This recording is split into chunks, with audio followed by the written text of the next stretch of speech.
How can I get rid of anxiety? Anxiety is for real. That's number one. And stress and anxiety is nature's way of telling us that our life's on the wrong track.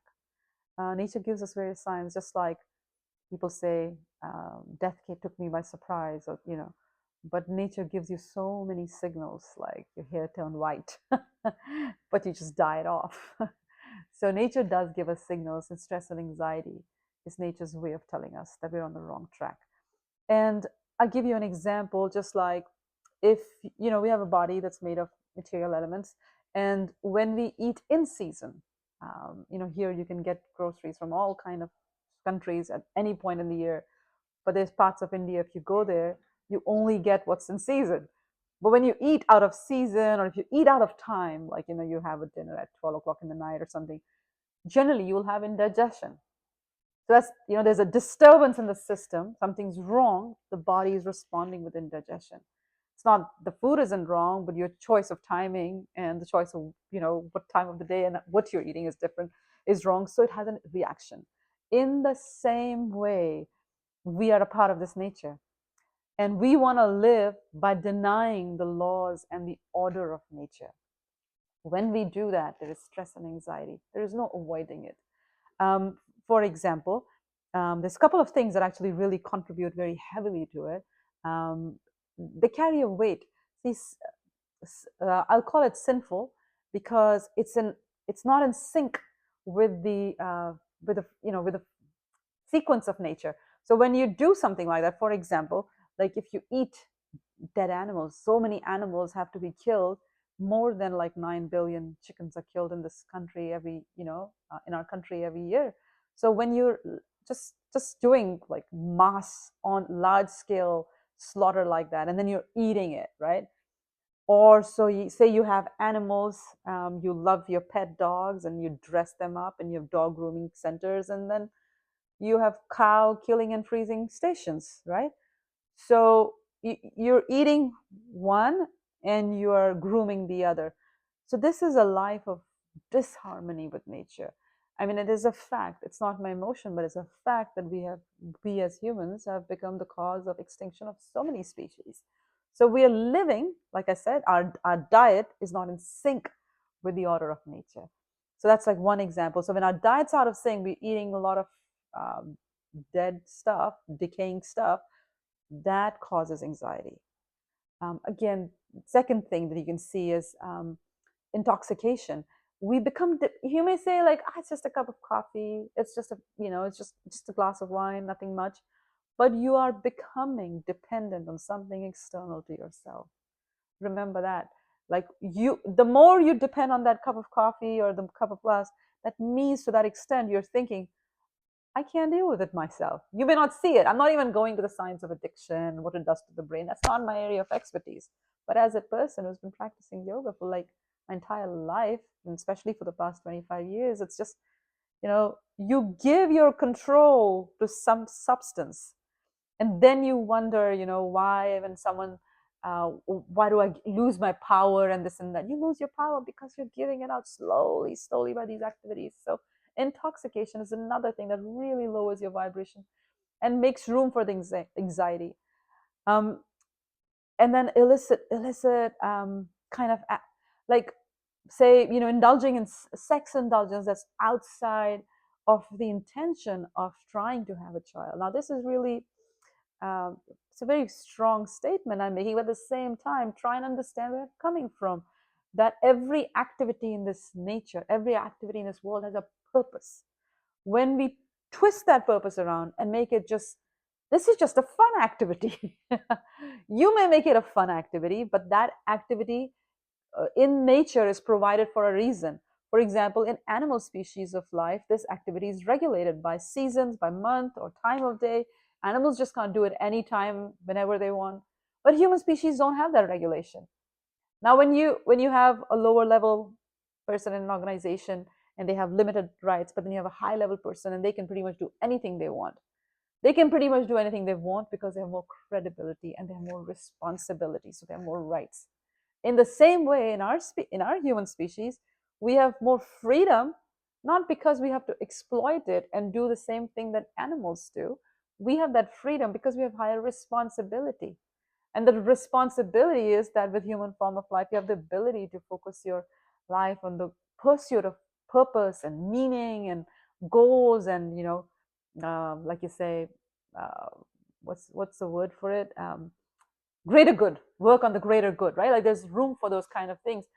That's what our intelligence is meant for. But then when it becomes like, just the same activity of sexual indulgence in all kind of forms, in all kind of places, with all kind of people, and that's the pursuit of my life. You may say that's not the pursuit of my life, but that's what we primarily do at that time. Then it causes anxiety. And um, and then another thing is gambling. It's like another one that, I mean, I don't have to tell you, like gambling is addictive. It's a serious problem in many age segments, but it's addictive because, but it's not just going to a gambling house. We can sometimes live our life like a gamble.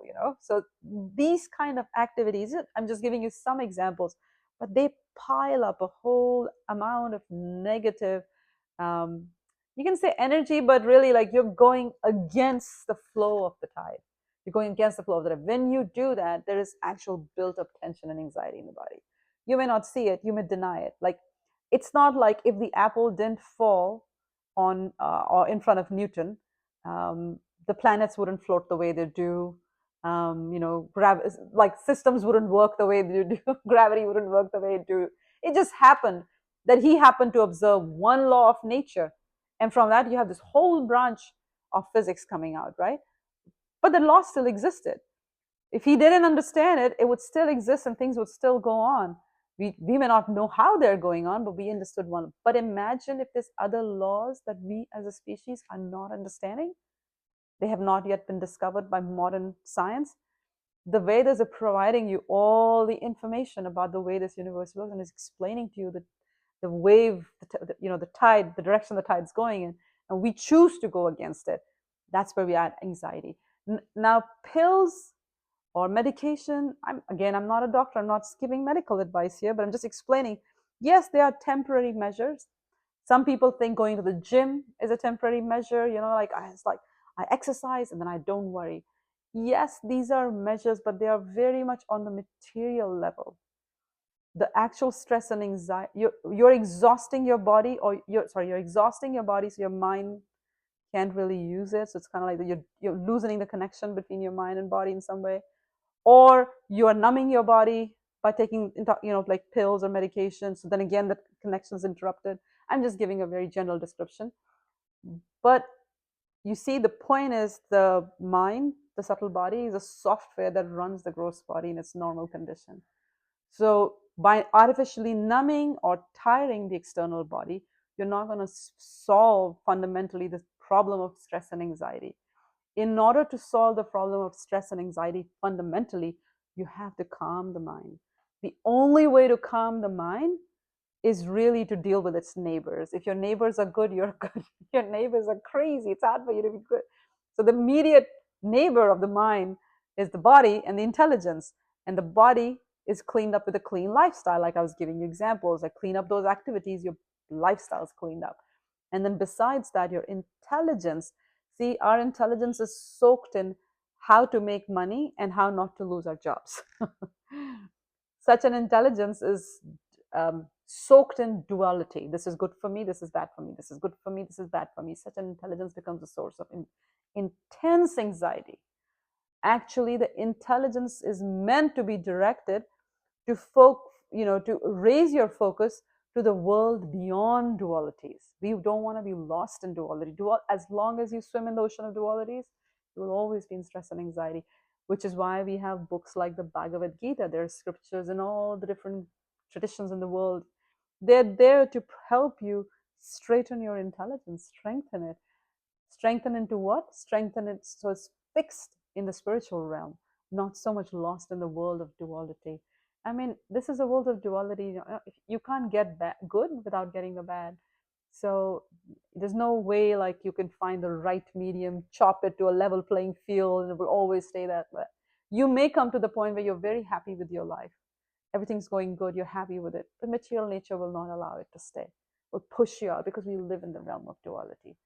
So please think about what I'm saying, that stress and anxiety, if you really want to deal with it, you must clean up your lifestyle. And how to clean it up? You must get some higher intelligence. Because obviously, we as a society, the statistics we have, more than 50% of the people dealing with some kind of anxiety or the other are missing it in some way, shape, or form. So please turn to higher knowledge, like is presented in the Bhagavad Gita, about our spiritual self, our purpose and meaning. Those are the topics that soak our intelligence in a way that we can actually live a genuinely anxiety-free life, not something artificial.